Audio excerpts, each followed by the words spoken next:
To understand how terrifying this weekend became, you have to understand the sheer scale of the event. I go to a smaller UC school in California, but every year, everyone flocks to UC Santa Barbara for Deltopia. It's not just a party, it's a chaotic, town-wide takeover where thousands of students flood the streets of Isla Vista. It's loud, messy, and the kind of environment where it's very easy for things to go wrong without anyone noticing. I was a senior and had avoided the chaos for years, but my friends, Hunter, Damon, Benjamin, and Armin, convinced me this was our last chance for a college road trip. I caved. We packed 5 guys, all over 6 feet tall, into a single sedan on a Friday afternoon. The drive was cramped, sweaty, and full of adrenaline. When we arrived in Isla Vista, the reality set in. The streets were gridlocked, and finding parking was impossible. We circled for an hour until Hunter used his insane charisma to convince a sorority girl to let us rent her driveway spot. We finally had a place to stay.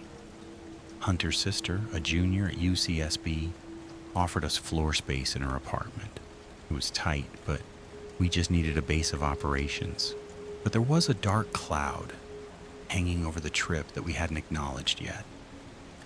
His name was Amir. Amir was the guy who hovered on the edge of our friend group, socially unaware, aggressively insecure, and with a history of crossing boundaries. Hunter tolerated him, but none of us had invited him. We purposely kept our plans secret, thinking we had ghosted him successfully. We were wrong. About an hour after settling in, we walked to a liquor store to stock up.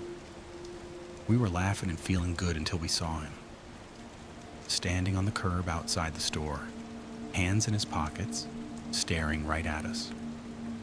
He wasn't surprised. He was waiting. The air left my lungs.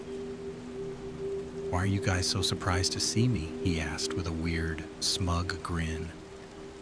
It was unsettling. In a town of thousands, he had found us instantly. We tried to brush him off, walking back to the apartment briskly, but he fell into step with us, talking loudly as if he belonged. When we got to Hunter's sister's complex, Amir asked to use the bathroom. Hunter said okay, but the second the door opened, Amir pushed past Hunter's confused sister, dropped his bag, and said, "I'm staying here," Hunter snapped. He dragged Amir outside and told him to get lost. "You lied to my sister. You aren't staying here. Leave." Amir didn't leave. He stood outside the door for 20 minutes arguing and banging on the wood before finally stomping off. Later, Hunter checked his phone and went pale. "I forgot to turn off Find My Friends," he whispered. Amir hadn't found us by luck. He had tracked Hunter's GPS dot all the way from our university to this doorstep. The next day was the party. We tried to forget about Amir, and by late afternoon we were back at the apartment winding down. Our friend Ryland pulled out his phone and said, "I think I still have Amir's location." He opened the map and the color drained from his face. He turned the screen to us. The blue dot representing Amir wasn't miles away. It was practically overlapping with our own. "He's outside," I whispered. We ran to the window and the dot immediately started moving rapidly down the street. He had been watching the apartment. That night, the fear set in. We all crashed in the living room, exhausted and drunk. Sometime after 3 a.m., I woke up, groggy and blinking in the dark. Crash. The sound of shattering glass exploded through the apartment. I shot up, adrenaline instantly sobering me. Everyone else was passed out cold. I scrambled to my feet and saw the sliding glass door to the balcony had been smashed. A large rock sat in the middle of the living room floor, surrounded by glittering shards. My heart hammered against my ribs. I grabbed an empty wine bottle by the neck and stepped toward the broken door, ready to fight. That's when I saw movement. To my right, there was a small coat closet. The door was closed, but the handle jiggled. I froze. The blood turned to ice in my veins. Someone wasn't just breaking windows. Someone was inside, hiding in the closet, feet away from where my friends were sleeping. My gut screamed at me to get back up. I backed away slowly, never taking my eyes off that handle, and shook Hunter awake. "Someone's in the closet," I hissed. Hunter, groggy and confused, grabbed a baseball bat. We approached the closet together. He yanked the door open, ready to swing. It was empty, but nestled on the floor, right where a person would have been crouching, was a 10-inch kitchen knife. The realization hit us like a physical blow. Amir had been in there. He had broken in, hidden in the closet with a weapon, and waited. If I had opened that door alone, I don't think I would be here telling this story. He must have slipped out while I went to wake Hunter. We called the police, but without proof, they couldn't do much. We left the next morning. Hunter tried to text Amir a furious message, but it didn't deliver. Amir had blocked all of us. He vanished. To this day, we haven't seen him. But knowing someone I sat next to in class was capable of standing in a dark closet with a knife, waiting for us to fall asleep, that thought never leaves me. My name is Arthi. I haven't spoken about this much because it still makes me shake to think about how close we came to dying back in April of 1996. I was 24, freshly stationed at an Air Force base in San Angelo, Texas. Being from Mississippi, the vast emptiness of Texas was new to me. My circle was small, just me, a guy named Sebast, and a girl named Kay. We were young, bored, and desperate to get off base, so Sebast suggested a day trip to Austin. We piled into Kay's SUV on a Saturday afternoon. Texas highways are lonely places, mile after mile of scrub brush and heat waves. We were about an hour out when Sebast spoke up from the back seat, his voice tight. "Hey, did you see that car? The black Tahoe?" It was parked on the shoulder and pulled out the second we passed it. "It's been matching our speed perfectly for 5 miles. Kay glanced in the rearview mirror. "Maybe they're just cruising," she said, unsure. She changed lanes abruptly. The Tahoe swerved, instantly mirroring her. She sped up. It sped up. "That's not normal," I whispered. Suddenly, red and blue strobe lights flashed from the Tahoe's grille. "Oh God, it's a cop." Kay sighed, relieved, and pulled over. The Tahoe pulled in behind us, but something was wrong. I'm trained to observe details, and as the driver stepped out, the hairs on my arms stood up.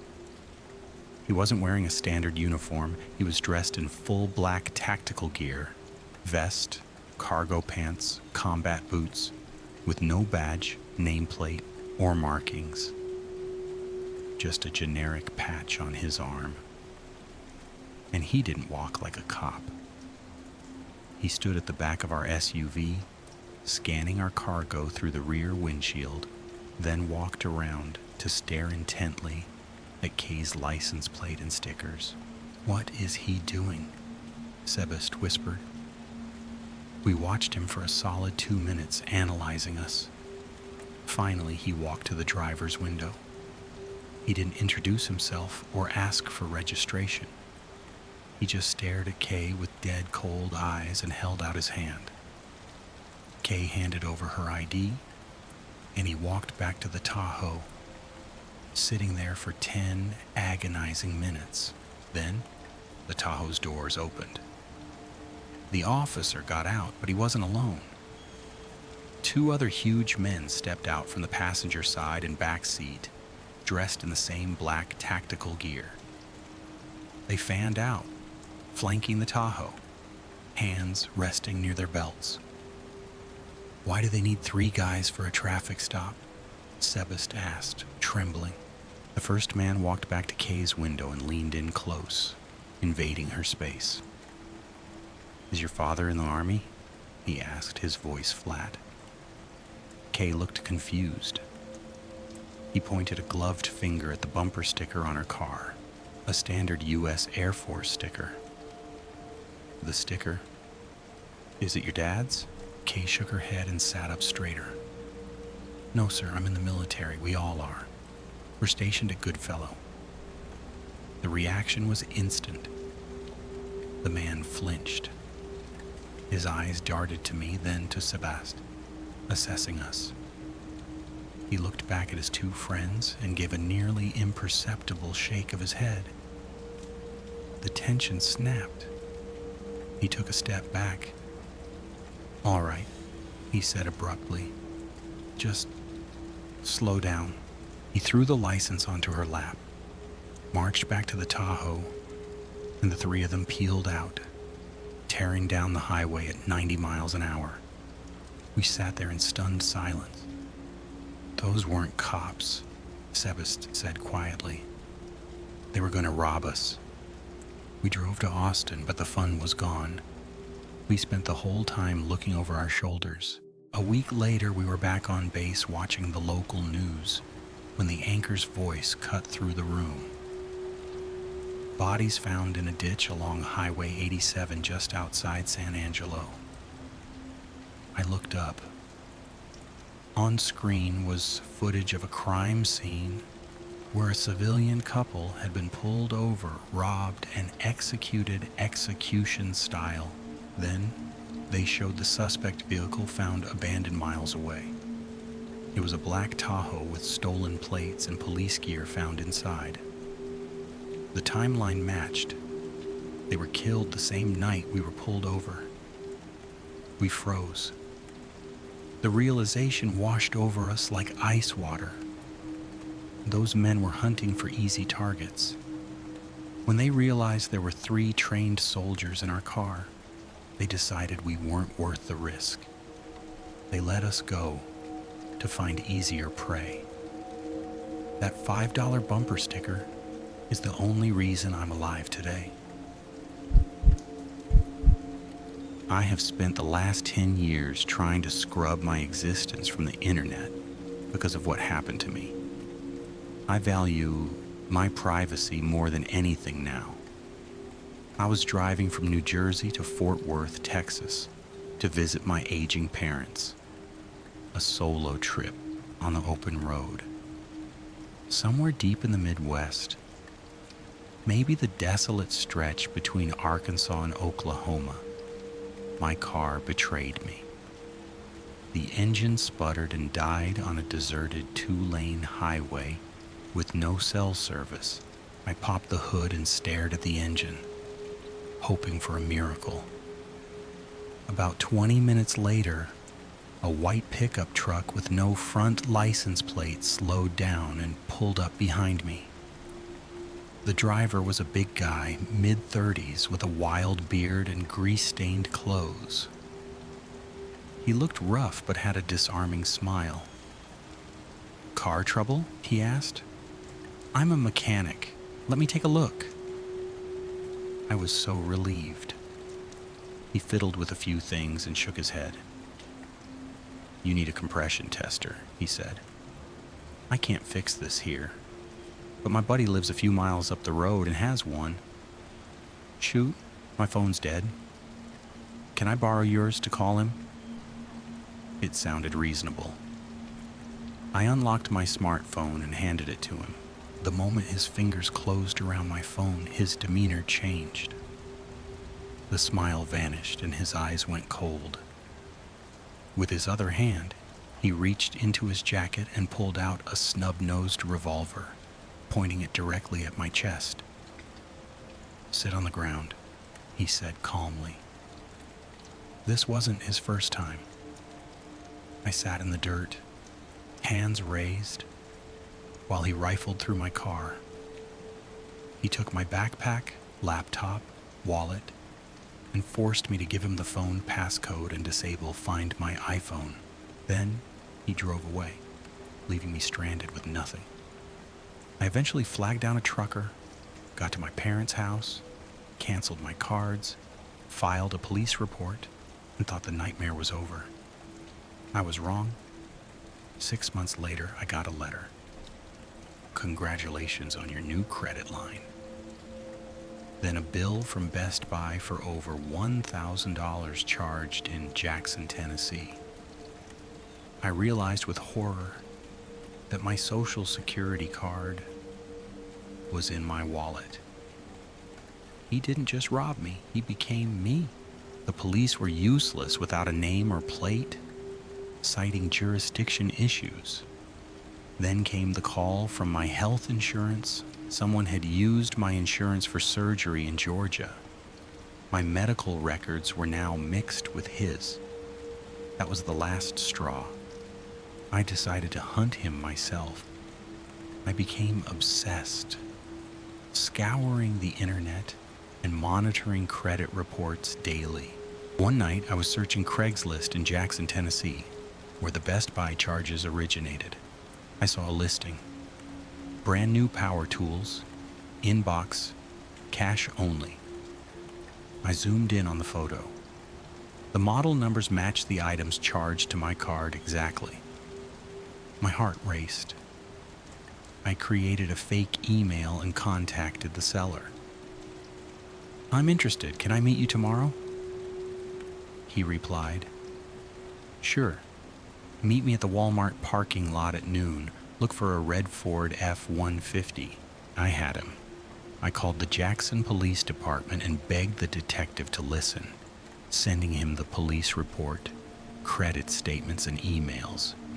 "If you go to that parking lot at noon," I told him, "you will find the man who robbed me at gunpoint." The detective agreed to set up a sting. I sat by my phone the next day sweating. At 2 p.m., my phone rang. "We got him," the detective said. The guy had spotted the police cruiser, tried to run, and led them on a high-speed chase before crashing into a ditch. When interrogated, he crumbled. He wasn't just a thief. He was part of a ring. There were 3 of them patrolling interstate corridors in the South, looking for stranded motorists to rob and steal identities from.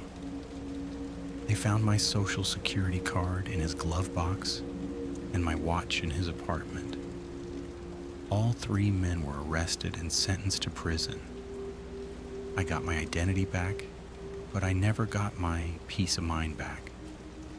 I still check the back seat of my car before I get in, and I never ever stop for strangers.